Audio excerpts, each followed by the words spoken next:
অন্ধকার কি তবে আলোর চেয়ে বেশি শক্তিশালী হয়ে উঠছে? 5ই আগস্টের রক্তক্ষয়ী বিপ্লবের পর বাংলাদেশ যখন নতুন ভোরে দাঁড়িয়ে, ঠিক তখনই সংসদের 4 দেয়ালের ভেতরে বোনা হচ্ছে এক অদৃশ্য জাল, একটি গোপন নোট যা বদলে দিতে পারে পুরো জাতির ভাগ্য। কে সেই রহস্যময় ব্যক্তি যিনি রাতের আধারে জুলাই সনদে এমন এক ধারা যুক্ত করলেন যার হদিস পায়নি ঐকমত্য কমিশন? আজ আমরা খুলে ফেলবো সেই পর্দার আড়ালে থাকা সত্যের আস্তরণ। প্রস্তুত হন, কারণ যা আপনি এতদিন দেখেছেন তা বাস্তব নাও হতে পারে। রাজনীতিতে কোনো কিছুই কাকতালীয় নয়। যা আমাদের সামনে অধিকারের রক্ষা কবচ হিসেবে পেশ করা হচ্ছে তা কি আসলে কোনো বিশেষ গোষ্ঠীর ক্ষমতার সিঁড়ি? সংসদে যে বাকবিতণ্ডা আমরা দেখলাম তা কেবল আইন প্রণয়নের লড়াই নয়, এ হলো অস্তিত্বের লড়াই। মাননীয় স্পিকারের দৃষ্টি আকর্ষণ করে যখন প্রশ্ন তোলা হয় বিরোধী দলের জন্য যে নিয়ম প্রযোজ্য, সরকারি দলের ক্ষেত্রে কেন তা শিথিল, তখনই বোঝা যায় জল অনেক দূর গড়িয়েছে। তদন্তের গভীরে গিয়ে দেখা যায় 17ই অক্টোবর এই সংসদ ভবনের বাইরে এক ঐতিহাসিক দলিলে স্বাক্ষর হয়েছিল যার নাম জুলাই সনদ। কিন্তু এই সনদের যে কপিটি রাজনৈতিক দলগুলোকে দেওয়া হয়েছিল তার সাথে পরবর্তী সংস্করণের এক আকাশ পাতাল পার্থক্য। এখানেই লুকিয়ে আছে এক বড় রহস্য। অনুসন্ধানী চোখে ধরা পড়েছে এক চাঞ্চল্যকর তথ্য। জুলাই সনদে হঠাৎ করে একটি বিশেষ নোট বা ধারা অন্তর্ভুক্ত করা হয়েছে। এই নোটে বলা হয়েছে কোনো দল যদি জনম্যান্ডেট লাভ করে তবে তারা তাদের নিজস্ব নির্বাচনী ইস্তেহার অনুযায়ী ব্যবস্থা নিতে পারবে। শুনতে গণতান্ত্রিক মনে হলেও এর ভেতরেই লুকিয়ে আছে এক ভয়ঙ্কর ফাঁদ। ঐকমত্য কমিশনের ড্রাফটে এই নোটের কোনো অস্তিত্ব ছিল না, তবে এটি এলো কোথা থেকে? অভিযোগ উঠেছে এই সংসদের প্লাজার সামনে দাঁড়িয়ে কেউ একজন অত্যন্ত কৌশলে এই লাইনগুলো দলিলে ঢুকিয়ে দিয়েছেন। প্রশ্ন জাগে, তিনি কে? কেনই বা আমাদের আইনমন্ত্রী বা স্বরাষ্ট্রমন্ত্রী বারবার এই অদৃশ্য নোটের সাফাই গাইছেন? এটি কি তবে আন্তর্জাতিক কোনো মহলের প্রেসক্রিপশন, নাকি দেশের ভেতর থাকা কোনো গভীর ষড়যন্ত্রের অংশ? তদন্ত চলছে সেই কুশীল বলের খোঁজে যারা রাতের অন্ধকারে জাতির ভাগ্যরেখা বদলে দিতে চেয়েছিল। আমরা যখন এই রহস্যের জট খুঁজছি তখন অবাক করার মতো তথ্য সামনে আসছে। জুলাই সনদ, আদেশ, অধ্যাদেশ এবং গণভোট, এই 5টি ধাপ নিয়ে যে সংবিধান সংস্কারের রোডম্যাপ তৈরি হয়েছিল তা কি এখন কেবলই ইতিহাস? সরকারি দল কি স্মৃতিভ্রমের শিকার হয়েছে, নাকি তারা ইচ্ছাকৃতভাবে বাস্তবতাকে এড়িয়ে যেতে চাইছে? দর্শক, আপনি কি জানেন এই জুলাই সনদের আড়ালে থাকা সেই বিস্ফোরক তথ্যটি কি যা রাষ্ট্রযন্ত্রকে কাঁপিয়ে দিতে পারে? এই রহস্যে যাওয়ার আগে সত্যের সন্ধানে এখনই নিউজ বিডি লাইভ চ্যানেলটি সাবস্ক্রাইব করুন, কারণ আমরা কেবল সংবাদ দেই না, সংবাদের পেছনের অদৃশ্য সত্যটি আপনার সামনে তুলে ধরি। তদন্তে উঠে আসা আরেকটি স্তম্ভিত করা বিষয় হলো কোয়াজি কনস্টিটিউশনাল বা খণ্ডিত সংবিধানের তত্ত্ব।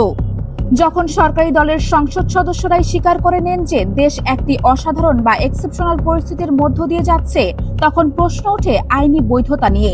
5ই আগস্টের পর আমরা সংবিধান পুরোপুরি মানতেও পারছি না, আবার পুরোপুরি ছাড়তেও পারছি না। বেগম খালেদা জিয়ার মুক্তি কিংবা বর্তমান অ্যাটর্নি জেনারেল নিয়োগ, কোনোটিই কি প্রচলিত সংবিধানের কঠোর কাঠামোর মধ্যে সম্ভব ছিল? উত্তর হলো না। এগুলো হয়েছে জনগণের অভিপ্রায় বা পিপলস উইলের ভিত্তিতে। কিন্তু প্রশ্ন হলো, যখন সুবিধা হয় তখন জনগণের অভিপ্রায়ের দোহাই দেওয়া হয়, আর যখন স্বার্থে আঘাত লাগে তখন কেন সেই জনগণকেই মূর্খ সাব্যস্ত করার চেষ্টা চলে? গণভোটের মাধ্যমে যে প্রশ্নগুলো জনগণের সামনে রাখা হয়েছিল তা কি কেবলই আনুষ্ঠানিকতা ছিল? নিরপেক্ষ ভোটিং এর মাধ্যমে সাংবিধানিক প্রতিষ্ঠান নিয়োগ, উচ্চকক্ষ গঠন কিংবা নতুন ফর্মুলায় তত্ত্বাবধায়ক সরকার, এই বিষয়গুলো কি এখন কোন বিশেষ দলের জন্য গলার কাটা হয়ে দাঁড়িয়েছে? একসময় যারা গণভোটের পক্ষে হ্যাঁ বলেছিল, আজ তারাই কেন গণভোটের বিপক্ষে অবস্থান নিচ্ছে? এই রাজনৈতিক শতটা কি দেশের মানুষের চোখে ধরা পড়বে না? 31শে জুলাই ঐকমত্য কমিশনে যা চূড়ান্ত হয়েছিল, আজ কেন বিএনপি তা মানতে নারাজ?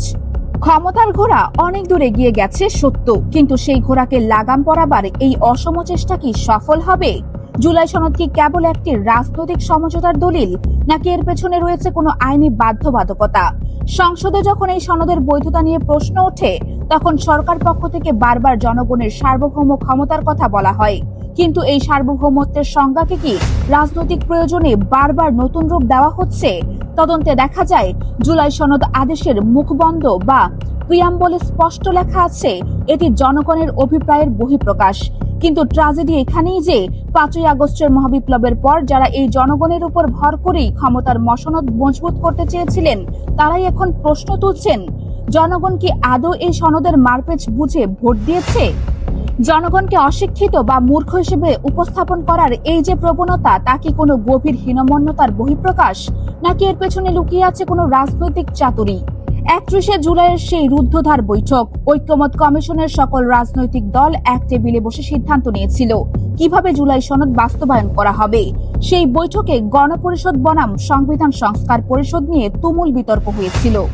জাতীয় নাগরিক পার্টি দাবি তুলেছিল এক নতুন সংবিধানের, আর অন্য কিছু দল চেয়েছিল সংসদের মাধ্যমে সংশোধন।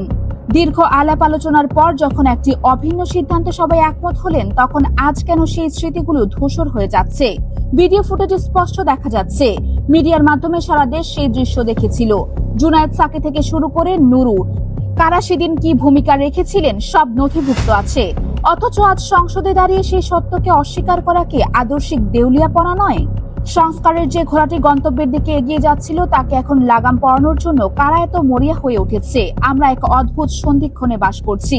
দেশের উচ্চ আদালত ইতিপূর্বে বিভাগীয় শহরে হাইকোর্ট বেঞ্চ নিয়ে যাওয়ার বিষয়টিকে অসাংবিধানিক ঘোষণা করেছিল, কিন্তু জুলাই সনদে ঠিক সেই সংস্কারেরই প্রস্তাব দেওয়া হয়েছে। প্রশ্ন উঠছে, যে সংস্কার সংবিধানের মৌলিক কাঠামোকে চ্যালেঞ্জ করে তা কি কেবল সাধারণ সংশোধনীর মাধ্যমে টেকসই করা সম্ভব? এই জটিল মারপ্যাচ এড়াতেই ঐক্যমত কমিশন গাঠনিক ক্ষমতা সম্পন্ন এক সংস্কার পরিষদের আইডিয়া নিয়ে এসেছিল। এটি কোনো সাধারণ সংসদীয় কমিটি নয়, কিন্তু আজ সেই আইডিয়াকে আতুর ঘরে হত্যা করার এক সুপ্ত চেষ্টা লক্ষ্য করা যাচ্ছে। কেন? কারণ কি এই যে একটি নিরপেক্ষ সংস্কার পরিষদ গঠিত হলে প্রভাবশালী দলগুলোর একক ক্ষমতা খর্ব হবে। সংসদের ভেতরে একটি প্রশ্ন সবাইকে থমকে দিয়েছিল, শেখ মুজিবুর রহমানের ছবি নিয়ে। সংবিধানের নির্দেশ থাকা সত্ত্বেও কেন সব মন্ত্রীর দপ্তরে সেই ছবি নেই?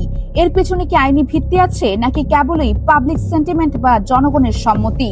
যদি জনগণের সম্মতির ভিত্তিতেই একটি সাংবিধানিক বাধ্যবাধকতা এড়িয়ে যাওয়া যায়, তবে একটি যুক্তিতে জুলাই সনদের প্রতিটি শব্দ কেন বাস্তবায়ন করা হবে না?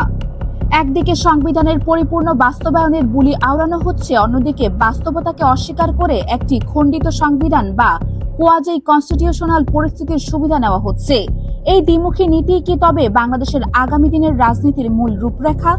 গণভোট সম্পন্ন হয়েছে, ফলাফলও মানুষের সামনে। সেখানে পরিষ্কার বলা আছে, সাংবিধানিক প্রতিষ্ঠানে নিয়োগ হবে নিরপেক্ষ বডির মাধ্যমে, থাকবে একটি উচ্চকক্ষ এবং নতুন ফর্মুলার তত্ত্বাবধায়ক সরকার। কিন্তু বিএনপি কেন এই গণভোটের বিপক্ষে? অনুসন্ধান বলছে, এই নতুন ফর্মুলাগুলো বাস্তবায়িত হলে প্রচলিত উইনার টেক্স অল বা বিজয়ী সব পাবে। এই রাজনৈতিক সংস্কৃতি ধ্বংস হয়ে যাবে।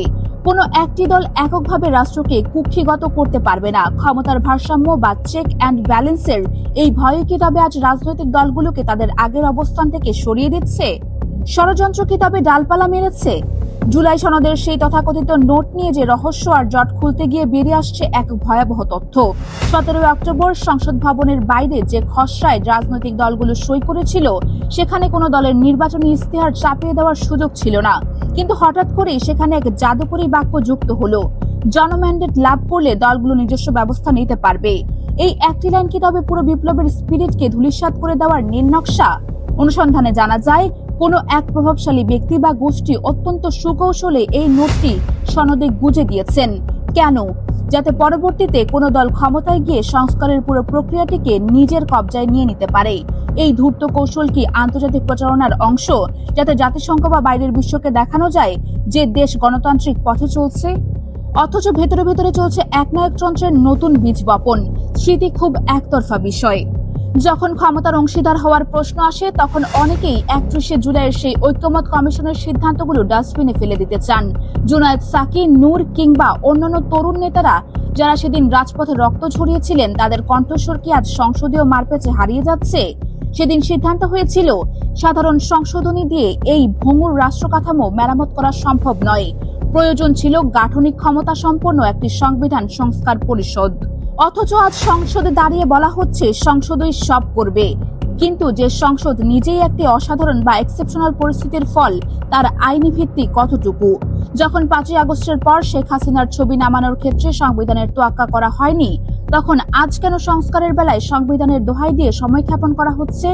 এটি কি সংস্কারের নামে কালক্ষেপণ, নাকি জনগণের চোখে ধুলো দেওয়া?